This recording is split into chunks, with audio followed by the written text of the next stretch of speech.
Hi guys, welcome to module 2.2 on this learner space course on device physics. In today's module, I want to cover something called as EK diagrams. I'll explain you what K is, and E stands for energy. So we make diagrams relating energy to this new quantity which we call K, and that diagram provides us some insight about the materials. Cool. Without further ado, let's begin. So yeah, before we understand what an EK diagram is, let's actually go ahead and understand what K is. So K is basically called the wave vector of, for example, right now we're talking about electrons, so it's called the wave vector of the electron. Now, to understand what exactly K is, we need to know one fundamental result of quantum mechanics, which is that quantum mechanics was created to kind of explain this relation between wave nature and particle nature. So the issue that quantum mechanics was initially trying to solve was that light in particular was sometimes behaving like particles and sometimes behaving like waves. And this is why we started like trying to create this new branch of physics called quantum mechanics. Now, when we created quantum mechanics, what we realized is that it's not just light, it is every particle that has both a wave nature and a particle nature. So even your electrons behave both as waves and as particles, and they're in fact somewhere in the middle, right? And this is what we are trying to relate with our wave vector K. So we know that Schrodinger's equation, which we saw in the previous module, that is a wave equation. What that means is the solutions of that equation are of the form e power iota kx, which we know is like an oscillatory waveform. You must have seen even in JE that this expands to cos kx plus iota sin kx, right? So these solutions are of the wave form, but using linear combinations of these, we can synthesize something that behaves somewhere between a plane wave and a particle. So we have solutions to this Schrodinger's equation that are linear combinations of this form e power iota kx. It is self-evident that here k is representing the wave nature of the particle, right? Because it is the argument of the oscillatory waveform, right? E power I kx is cos kx plus I sin kx. So k is coming in the argument. So in that sense, it is related to the wave nature. But the more important characteristic of K is that it relates this wave nature of the electron to its momentum when it behaves like a particle. So here the wave vector kind of becomes like a bridge between the wave nature and the particle nature of the electron. And something we're going to like state without proving, which like requires a significant amount of more quantum mechanics to actually prove, is that this P is hk by 2 pi, where P is the momentum and h is Planck's constant. So like the momentum is basically proportional to this wave vector. So essentially what we find here is that the wave vector relates this wave nature of the particle and it's proportional to the momentum. So many times when we are trying to like relate E and K, for example, in our mind we are actually thinking what's the relationship between energy and momentum, right? Cool. So let's move on. So now how is it that we relate E to K, right? So now we've already seen that solutions to the Schrodinger equation are of the form e power ikx, or the linear combination. And we know that Schrodinger's equation is an eigenvalue equation. What that means is that for each e power ikx that's behaving like eigenvector, we have a corresponding energy eigenvalue. So you know that for each eigenvector we have a unique eigenvalue. So that therefore for each k, each possibility of k, or in some sense we can say each possibility of momentum, we have a corresponding energy. So this is how we relate E to k. For each k we have one E. Now let's talk about what values of k are actually allowed, right? So you may think that k or momentum can take any value, but there is actually a constraint on the values that it can take, which is based on the potential distribution and the boundary functions. Which means that for a given Schrodinger's equation, since we know that Schrodinger's equation depends on the potential distribution, uh, not every value of k will give you an eigenvector, and whatever the bound, you know that when you solve a differential equation, you have to at the end of the day put the boundary conditions as well. Whatever boundary conditions are to be satisfied will not be satisfied by every value of k. So we need to take into consideration what the potential distribution is and what the boundary conditions are for to know that which values of k are allowed. And it turns out that the values of k that are allowed are not continuous, but they are discrete, which means that we have a discrete number of values of k and correspondingly values of energy, which is consistent with what we've spoken about before, because we know that energy levels are not continuous, they are discrete. So even in energy bands, when we spoke about that, we spoke about how energy bands are made up of discrete energy levels. So now we know that those discrete energy levels are also made up of discrete values of the wave vector k. So all this thing that we have seen now, it is consistent with our previous understanding. So now we are actually going to try relating the potential distribution and boundary conditions specifically for a periodic lattice, because we know that is what we are trying to solve for. So since we know that the lattice is periodic, U represents the potential of the lattice.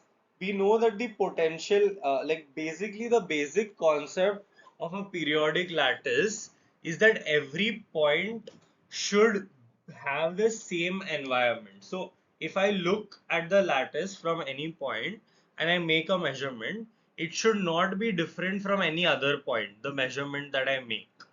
What that means is that the potential energy at some location x plus a, where a is the distance between any 2 points of the lattice, should be equal to the potential energy at x, because the lattice is symmetric, right? Basically, whenever you have a lattice, you imagine like a very long, infinitely long lattice, then it doesn't depend on whether you're on this point or you're on this point. So what that means is that the potential energy is also periodic with periodicity A. So we have u of x plus a is equal to u of x. Now we have seen that Schrodinger's equation has solutions of this form, e power iota kx. So using that, we can write the psi at x plus a using the form e power I kx. We can write that as e power I ka times psi at x. So this is just using the if you remember, we told you that the values of k that are allowed depend on the potential distribution and the boundary conditions. So far we have used the potential distribution to write the value of psi at the points x and x plus a and relate them to each other. Now we need to basically relate the boundary conditions, right? And here is the claim we are going to make. The claim we are going to make is that if there are n atoms in a lattice, and I want you to consider it to be one dimensional for now. If there are n atoms in this one dimensional lattice, and we want that these atoms are symmetric with respect to each other, then at some point we need some sort of cyclic boundary condition. What that means is that once you reach the nth atom, it should be as if you are back to the first atom.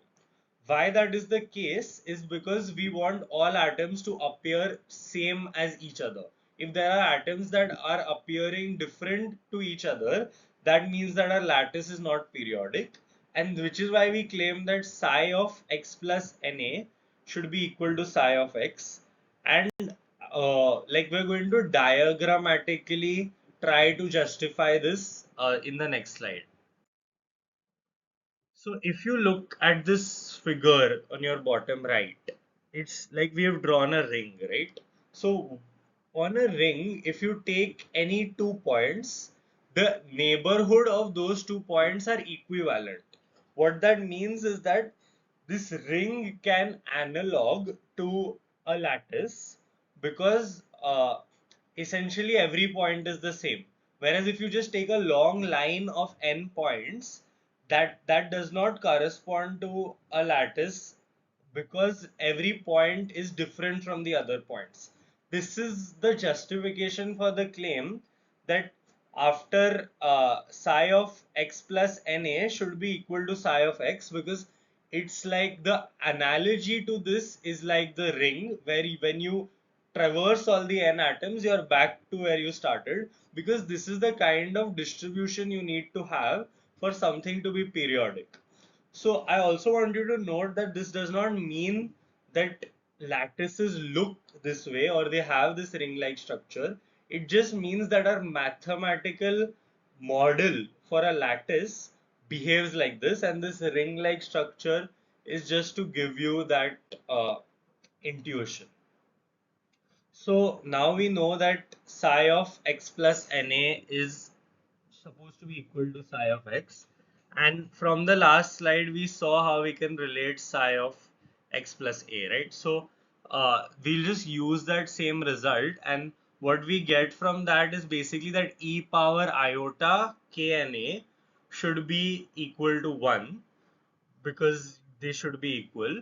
So this is why we get that the kna should be some even multiple of pi, because e power iota times some even multiple of pi gives you 1, which is why we get this value of k is 2n pi by na. What that means is that this periodic boundary condition restricts the allowed values of k, and the difference between subsequent values of k is 2 pi by na, where n is the number of atoms in the lattice and a is the distance between two atoms.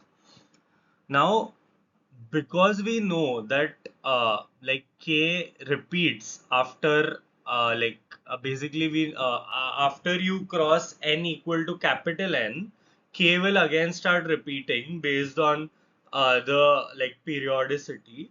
That means that we only need to consider values of k that are in the range, like in some range of 2 pi by a, and therefore we consider the range from minus pi by a to pi by a, and we call this the first Brillouin zone, and we claim that beyond this whatever range is there is going to repeat. So when we are constructing our ek diagram, we only consider the values of k that are in the range minus pi by a to pi by a. So now this diagram that you see on the left is your EK diagram, where all the stars or asterisks that you see are the electrons that are sitting in the position of various k values, and the holes that you see are vacancies at corresponding k values, so they can be taken by some of the electrons. And you can see that we are able to draw the EK diagram for the valence band as well as the conduction band, and somewhere near the center, because the energy difference is not a lot, electrons have been able to jump from this valence band to the conduction band, and after that they're able to conduct, right? So where for every k we are drawing a value of energy, that particular diagram is called an EK diagram.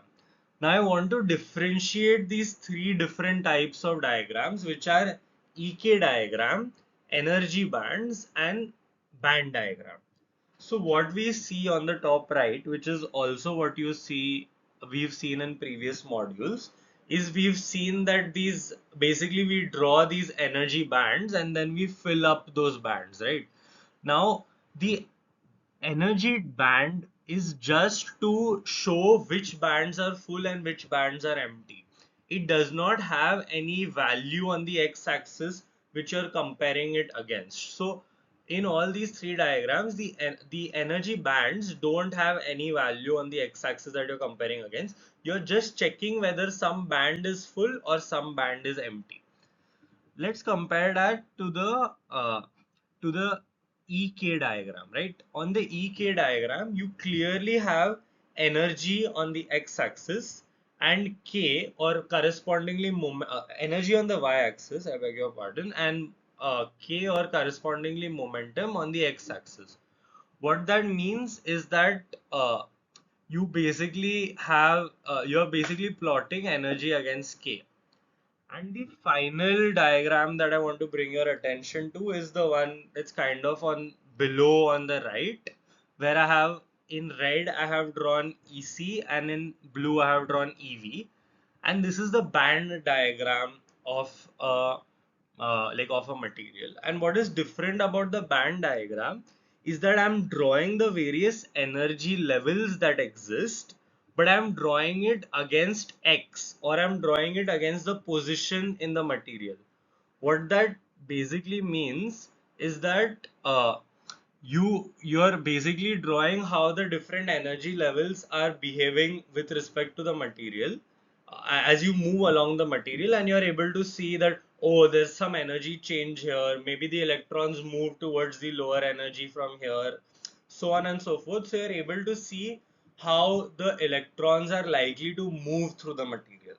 So, and final point about this band diagram is that when we represent the conduction band and the valence band here, we only represent the maximum value of the valence band and the minimum value of the conduction band. You can see that from the comparing the diagram to the EK diagram as well. We've taken the minimum of the conduction band and the maximum of the valence band. Why we do this is because we draw the valence and conduction band only for the purposes of understanding that at which points we can possibly have jumps between the electrons. And these jumps only happens from the maxima of valence band to minima of conduction band, because the likelihood of the jumps is maximum when we have small energy difference, right? So this is the basic TLDR. In the EK diagram, you're plotting E versus K. In the energy bands, you're just plotting the whether the state of the band is full or empty. You're not plotting anything on the x-axis. And in the band diagram, you're plotting energies versus the x-axis or any axis in the direction of the material. So you're seeing how energy varies with position. And we're going to use these different types of diagrams, particularly the band diagrams. So because there are multiple types of them, I just wanted to ensure that there is no confusion. Cool. So finally, in the EK diagrams, as you can see, for the conduction band, you had like a parabolic like figure, right? Now, basically, we want some type of parabolic approximation for this figure because we are going to want to use it in the future. So obviously we cannot draw the perfect, we cannot come up with a perfect equation to represent the conduction band, but we are fine with an approximation, and the best way to approximate it would be a parabola.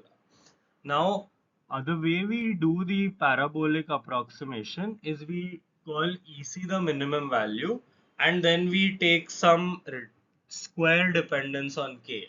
So it's just EC plus some constant times K square is the way that we are representing our parabola. And this constant is very special to uh, K. So essentially the constant we are taking is h square by 8 pi square m. And the reason we are doing this is that when we use the relation between K and momentum, which we derived on the first page, where we said that P is hk by 2 pi, what we essentially get when we put that relation is that the second term comes out to be P square by 2m. So essentially the second term comes out to be the kinetic energy of the particle in the, if we are viewing this situation from the classical sense. The first term itself, since at the minimum of the conduction band, the value of k is 0, is the energy at zero momentum, that is the potential energy, and the left hand side is the total energy. So if we try to get a gut check of this parabolic approximation in the classical sense, it's just telling you that the total energy is the sum of the potential energy and the kinetic energy. And in some sense, the way that we are trying to do this parabolic approximation, we kind of fit these constants so that we get this energy conservation type of expression. Now, obviously, the parameter, like what we are working with here, is not completely classical, but we would expect the approximation to at least fit this gut check, and it does, which is why we have some trust in this expression that E is equal to EC plus h square k square by 8 pi square m. And we will use this equation in the future when we are talking about things like density of states. Cool. So let's talk about the key takeaways from this module. K is called the wave vector of the electron. It relates the wave nature of the electron to the momentum of the particle. So it's some kind of relation between wave nature and particle nature. Secondly, see the relation is at P is equal to hk by 2 pi.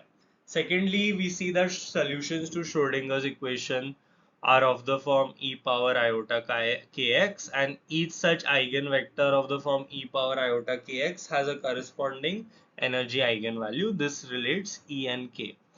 When we make the by EK diagram, we see that we can make a parabolic approximation of the conduction band using E equal to EC plus h square k square by 8 pi square m. Now, what are the allowed values of E, which we saw in previous modules that all values of E are not allowed. This gives the justification for that. The allowed values of E come from the potential distribution and the boundary conditions. And the periodic boundary conditions that we applied in this case gave us that the allowed values of k as 2n pi by na, using which we were able to find the corresponding allowed values of E using the energy eigenvalues. Lastly, we saw how energy bands, band diagrams, and EK diagrams are all mutually exclusive from each other, and they're completely different concepts, and we should not confuse one for the other. That was all we covered in this module. In the next module, I want to talk about statistical mechanics, which is basically a step towards taking a semi-classical approach towards solving these semiconductor materials rather than a completely quantum approach, because solving Schrodinger's equation for all electrons and trying to arrive at some solution using that is not feasible.